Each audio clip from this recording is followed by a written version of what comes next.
time for video time with Jodi.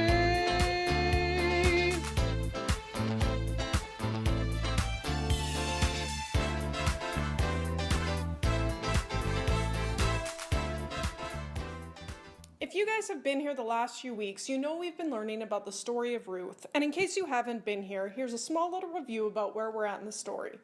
Naomi was married to Elimelech. They moved to Moab. Elimelech died. Then her sons got married. Then they died. Then Naomi wanted to move back to Moab. And then Orpah was like, I'm going to stay here. Then Ruth is like, I'll go with you. So Ruth and Naomi went back to Bethlehem. And Naomi was like, call me bitter. And Ruth was like, I'll take care of you. And then Ruth and Naomi were very hungry. And then Ruth was working really hard in the fields. And then Boaz helped her because she was hungry and gave her lots of wheat. Then Ruth was like, that guy Boaz is really nice. I think I want to marry him. And Naomi's like, that's a great idea. You should show him that you like him. Go and cover his feet. So Ruth was like, okay. So she got all pretty and went and covered his feet. And Boaz was like, you like me? And she's like, yeah. And she was like, do you like me? And he was like, yeah. And she's like, let's get married. And he was like, okay. So marriage worked a little bit different back in Bible days. So it's not like Boaz and Ruth could just like go find somebody and be like, hey, we want to get married, and then get married. It was a little more complicated than that. So Boaz actually needed to ask permission to marry Ruth from a bunch of guys in the town, and specifically this one guy that was a close relative of theirs. So he went to the guy and he got the other guys around. So there's one guy and there's 10 guys watching, and he's like, hey, yo, I want to marry Ruth. And the guy's like, oh, why do you want to do that? She's from Moab and she's actually not really like one of us. And he's like, no, I really want to take care of her and I love her and stuff like that. And the guy's like, well, I guess that's fine. So back in those days, they did weird things with deals, and what happened is that Boaz took off his sandal and he gave it to the guy, and he's like, here, this means that we're making an agreement and you're saying that I can marry Ruth. And the guy's like, hey, thanks for your sandal. Go have fun with her and be in love with her and do all the fun married things. So then Boaz got to go marry Ruth, and then they were very happy and had some kids and stuff. And long story short, Ruth was actually like the great-great-great-great-great-great-grandmother of Jesus. And that's awesome. And their marriage was happy and it was great. So because Boaz got permission to do the thing that he wanted to do, he got to live a happy life. But sometimes when we don't ask permission, other things happen. I love cinnamon hearts, they're so yummy in my tummy. Cinnamon hearts, yummy.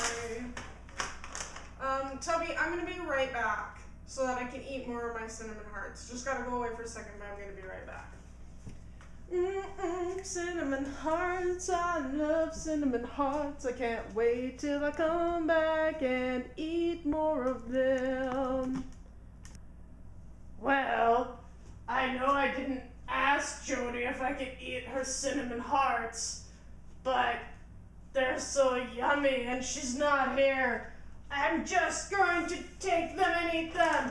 Yummy, yummy, cinnamon hearts in my belly. Yummy, yummy, yummy. I'm a hungry hippo and I'm eating the cinnamon hearts. Yum, yum, yum, yum, yum, yum, yum.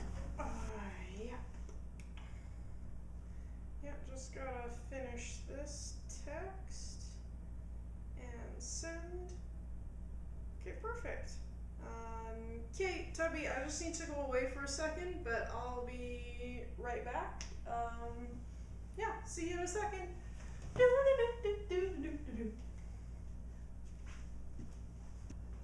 I know Jodi doesn't like it when I touch her phone without asking, but I love playing Jetpack Joyride, so I think I'm just gonna have a quick game without her knowing.